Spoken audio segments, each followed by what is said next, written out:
Bonjour à toutes et à tous. On va s'intéresser à nos mains aujourd'hui. On s'en sert constamment, sans même y réfléchir, mais sait-on vraiment ce qu'il y a dedans? Figurez-vous que chaque main contient 14 de ces tout petits os. On les appelle les phalanges. Et ce sont de vraies petites merveilles d'ingénierie. C'est grâce à elles qu'on peut écrire, tenir un outil, absolument tout faire. Préparez-vous, la complexité qui se cache au bout de nos doigts est assez surprenante. On a tendance à l'oublier, c'est vrai, mais à chaque fois qu'on écrit, qu'on tape sur un clavier, ou même qu'on essaye d'attraper un tout petit objet, on met en marche une mécanique d'une complexité assez folle. Alors la question se pose, comment c'est possible? Eh bien la réponse se trouve dans l'anatomie de nos phalanges. C'est ce qu'on va décortiquer ensemble. Alors, voilà notre programme. D'abord, on va compter les os, tout simplement. Ensuite, on va zoomer sur une seule phalange pour voir à quoi elle ressemble. Puis, on verra qu'il en existe différents types, avant de relier toute cette anatomie à sa fonction, à quoi ça sert concrètement. Allez, c'est parti.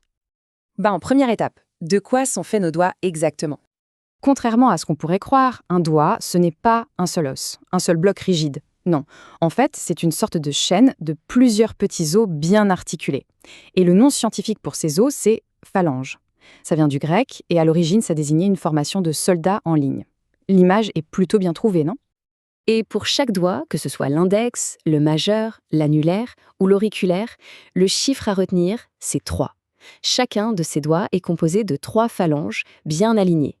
C'est justement ça qui leur donne toute leur souplesse. Évidemment, comme souvent, il y a une exception qui confirme la règle. Et dans la main, cette exception, c'est le pouce. Sa structure est un peu différente, et c'est justement ce qui le rend si spécial et si indispensable. Et voilà le point crucial. Le pouce, lui, il n'a que 2 phalanges. Ça peut sembler être un détail, mais en réalité, cette différence est fondamentale. C'est ça qui lui donne sa mobilité unique. Et surtout, son fameux mouvement d'opposition. Cette capacité à venir toucher les autres doigts qui nous permet de saisir les objets fermement. Ok, maintenant qu'on sait combien il y en a, on va en prendre une et la regarder de plus près.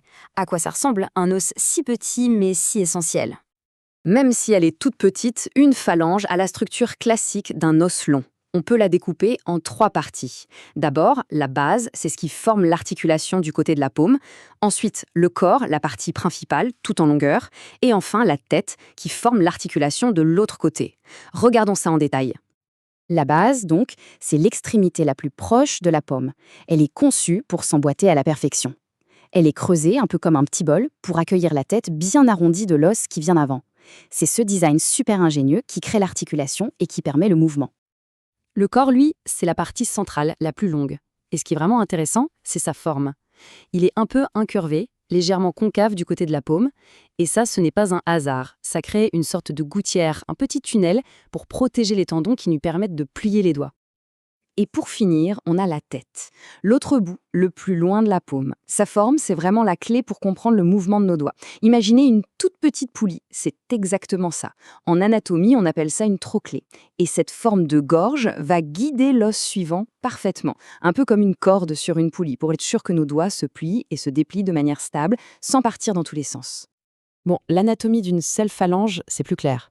Mais attention, les 3 phalanges d'un même doigt ne sont pas identiques. Elles ont chacune leur spécificité. Voyons comment on les différencie. Ces tableaux résument tout ça très bien. On a la phalange proximale, celle qui est la plus proche de la paume, c'est aussi la plus longue.